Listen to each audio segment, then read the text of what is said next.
리플 XRP 조금 보신 분이라면 이런 이야기 한 번쯤은 들어보셨을 겁니다. 미국 월가가 리플에 대해서 입을 꼭 닫고 있는 거는 사실은 몰래 사모으려고 그러는 거다. 조용하면 조용할수록 매수하는 거다라고요.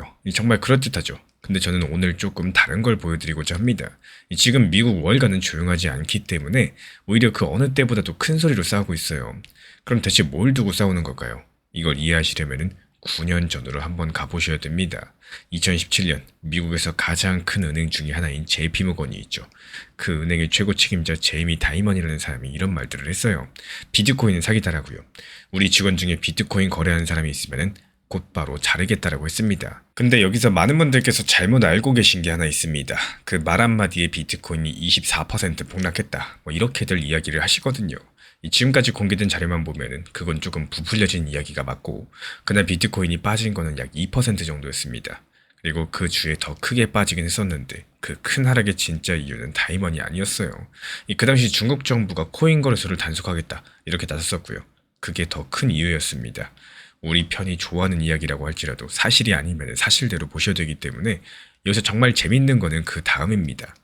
비트코인을 사기라고 부르던 그런 분위기들 미국 월가에서 상당히 오래 갔었죠. 전 세계에서 가장 큰 돈을 굴리는 회사 블랙록, 이 회사의 책임자 레리 핑크도 한동안 코인을 멀리 했었습니다. 근데 이 사람들이 결국에 어떻게 했었을까요? 블랙록은 2024년에 비트코인에 투자하는 상품들을 자기들이 직접적으로 만들어서 나눴었고요. 겉으로 위험하다라고 말을 하면서 결국에 그 시장에 자기들이 들어왔다라는 겁니다. 이 패턴을 머릿속에 넣어두시고 이제 진짜 중요한 2026년 지금으로 한번 와볼게요. 2026년 지금 이 시점에서는요, 미국에서 코인에 관한 아주 큰 법 하나가 통과를 앞두고 있습니다. 그 이름은 클래리티 법안이고, 이름이 조금 어려운데 쉽게 말씀드리면 코인을 누가 어떻게 관리할지 이 규칙을 정해주는 법입니다. 지금까지 미국에서 이 규칙이 상당히 애매했었죠. 이 법이 그걸 정리를 해줍니다. 미국 하원에서는 이미 통과시켰고요. 또 상원에서도 위원회 단계를 넘어가지고 본회의 안건으로 올라간 상태예요. 근데 이 법안에 은행들이 아주 싫어하는 내용들이 하나 들어있습니다. 이 법이 통과되면 코인 회사들도 사람들의 돈을 맡아두고 이자를 줄 수 있게 되기 때문에 그게 왜 문제일까요? 그동안 사람들 돈을 맡아두고 이자를 주는 거는 은행만 하던 일이었었거든요. 코인 회사가 그걸 하게 된다. 그럼 사람들 돈이 은행에서 코인 회사로 옮겨갈 수 있겠고, 은행 입장에서는 자기 밥그릇을 건드리는 겁니다. 그래서 어떻게 됐을까요? 바로 그 제이미 다이먼이 2026년 5월 이렇게 말을 했습니다. 은행들은 이 법안과 싸울 거다. 코인 회사가 제대로 된 보호장치도 없이 예금에 이자를 주게 되면 안 된다. 9년 전에 비트코인을 사기라고 불렀던 사람이 이번에 법을 막겠다고 직접 나섰다라는 겁니다. 그리고 이번에 왜 싸우는지 그 이유까지도 자기 입으로 말을 했어요. 자기 사업을 지키기 위해서라고 말을 했습니다. 그리고 여기서 잠깐 멈춰서 같이 한번 생각을 해볼게요. 2017년에 다이먼이 비트코인을 때린 그 순간이 언제였습니까? 비트코인이 은행 없이 돈을 옮기기 시작하던 때였습니다. 2026년에 다이먼이 다시 나선 지금은 언제죠? 코인 회사가 은행처럼 돈을 막고 이자를 주려는 타이밍입니다. 이 두 가지 장면들이 묘하게 닮아있다라는 거고, 코인이 은행의 진짜 사업을 건드리는 바로 그런 순간들마다 가장 큰 은행이 가장 큰 소리를 냈습니다. 그러니까 조용한 게 신호가 아니었던 거예요. 오히려 은행이 시끄러워지는 그 타이밍이 신호였던 겁니다. 큰 손들이 가장 거세게 막아설 때가 사실은 가장 큰 위협이 된다는 뜻일 수 있겠죠. 그럼 이제 처음 이야기로 한번 돌아가 보겠습니다. 미국 월가가 리플에 몰래 사모은다, 이런 이야기들 솔직한 말로 말씀을 드리자면요, 지금 기관이 리플에 비밀리에 쌓고 있다는 것은 증명된 사실이 아니라 누군가의 추측입니다. 근데 여기서 재밌는 건요, 그 추측이 굳이 필요 없을 만큼 눈에 보이는 데이터가 더 강력합니다. 이게 무슨 말이냐? 지금 리플 XRP 1만 개 넘게 들고 있는 큰 지갑의 숫자가 역대치로 가장 많죠. 33만 개가 넘어가는데, 최근에 거래소에서 2,500만 개가 넘는 리플이 빠져나갔습니다. 거래소에서 코인이 빠져나간다는 건요, 보통 당장 매도하려는 게 아니라 어딘가에 오랜 시간 넣어두려는 신호로서 보일 수가 있겠습니다. 가격은 하락하는데 들고 거래하는 사람들은 오히려 늘고 있다는 거죠. 그리고 이건 추측이 아니라 기록에 전부 다 남고 있는 사실들입니다. 여기에 한 가지가 더 있어요. 리플에 투자하는 ETF 상품으로 최근 하루에만 80억 원 정도가 들어왔는데, 그리고 이 수치는 솔라나보다도 더 많이 들어왔습니다. 리플을 만든 회사는 얼마 전에 아프리카의 큰 결제 회사에 투자를 했었는데요. 그 회사 가치가 약 4조 8천억 원 정도로 평가가 됐고, 리플은 이걸 통해 가지고 자기 결제망을 아프리카 34개 나라에 깔기로 했습니다. 다시 말씀드리지만요, 이건 몰래 한 게 아니라 전부 공개된 소식들입니다. 그래서 제가 바라보고 있는 관점은요, 핵심은 아까 그 클래리티 법안입니다. 이 법이 상원이라는 마지막 관문을 통과하느냐, 이게 가장 중요하겠고, 그 표결 날짜가 잡히기 전까지는 리플 가격이 지금처럼 답답하게 옆으로 횡보할 가능성이 크다라고 말씀을 드려요. 근데 여기서 묘한 게 하나 있죠. 지금 시장에서 리플이 하락한다에 건 사람들이 상승한다에 건 사람보다 훨씬 더 많습니다. 그리고 그와 동시에 아까 본 것처럼 큰 손들은 조용히 사모으고 있고요.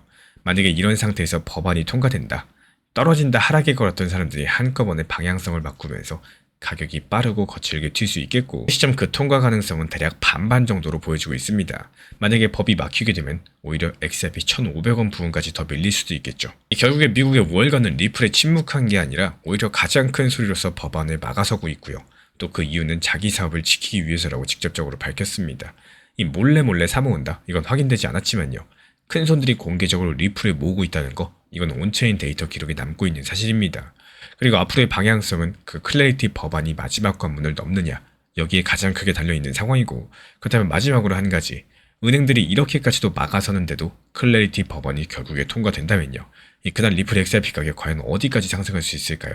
다음 영상에서 그 시나리오들 숫자로서 데이터로서 같이 한번 따져보도록 하겠습니다. 리플 XRP가 무조건 상승할 거라고 생각하기보다는 차라리 하락할 수도 있다, 이렇게 하락 관점으로서 시장을 바라보는 것들이 오히려 건강한 매매 방법이 될 수가 있겠습니다. 최근 리플 XRP 흐름들이 답답하다 보니까요. 언제 상승할지, 얼마나 크게 오를지 여기에 대한 생각만 하시는 분들이 많이 계시는데, 근데 그렇게 상승만 기다리다 보면은 오히려 정작 중요한 평균 단가 관리라던가 아니면 단기 저점들을 활용해야 되는 시점 타이밍들을 놓치게 되는 경우가 상당히 많이 존재합니다. 당연하게도 상승하면 좋겠지만요.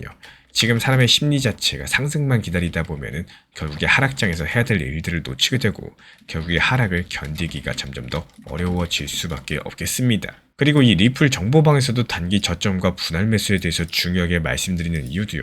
결국에 내가 얼마나 잘 모아나가고 평균 단가를 낮춰 나가는지가 중요하기 때문인 거고, 이 시장을 상승이라는 한 가지 방향성으로만 바라보지 않으셨으면 좋겠습니다. 지난 폭락장에서 XRP 1830원 그리고 1900원서 이렇게 두 차례 분할 매수 들어갔던 물량들, 이번에 2200원 단기 매도하면서 깔끔하게 나왔죠. 추가적인 매수 매도 타점 속보로서 받아보고 싶으신 분들께서는 현재 보이는 번호로 연락 주시거나 댓글창 링크 통해서 신청 주시면 확인되는 대로 입장 드리겠습니다.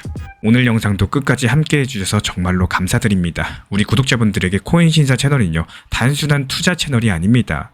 때로는 아들처럼, 때로는 형이나 오빠처럼, 또 때로는 냉정한 전문가로서 그렇게 곁에 있고 싶습니다. 누군가의 아들은 이렇게 말합니다. 괜찮아요. 아직 기회 있어요. 또 누군가의 심리 트레이너는 이렇게 말을 하죠. 지금 흔들리시면 안 됩니다. 이런 타이밍엔 반드시 버티셔야 됩니다. 그리고 때로는 악재가 시작됐기 때문에 지금은 비중 조절할 타이밍입니다. 이렇게 말을 합니다. 그리고 또 누군가의 전문가로서 이 구간은 분명히 좋은 타점이 될 것입니다. 이런 말씀도 드릴 수가 있겠죠. 그렇게 저는 매 순간마다 시장을 바라보고 있습니다. 이 시장이라는 건 늘 변화를 하고요. 감정은 그것보다 훨씬 더 빠르게 흔들릴 겁니다. 하지만 그때마다 우리 코인신사 채널은 밤새 차트 지켜보면서 누군가의 불안이 덜어지기를, 또 누군가의 손실이 멈추길 바라면서 그 마음을 담아서 한 줄 한 줄 브리핑을 시작합니다. 이 투자라는 건 숫자 싸움이 아니라요, 마음 싸움이고 그 심리가 전부인 영역입니다. 이 시장에서 끝까지 버틸 수 있는 힘, 그거는 정보보다 함께 가는 사람에게서 나와요. 우리 구독자분들이요, 절대로 혼자가 아니라는 거를 이 목소리로서 꼭 전해드리고 싶습니다. 오늘도 우리 구독자분들 곁에서 가족처럼 함께 걷는 동반자 코인신사 채널이었습니다. 제가 안내해드리고 있는 코인신사 채널 멤버십 전용방에 대해서 짧게 설명드려 보도록 하겠습니다.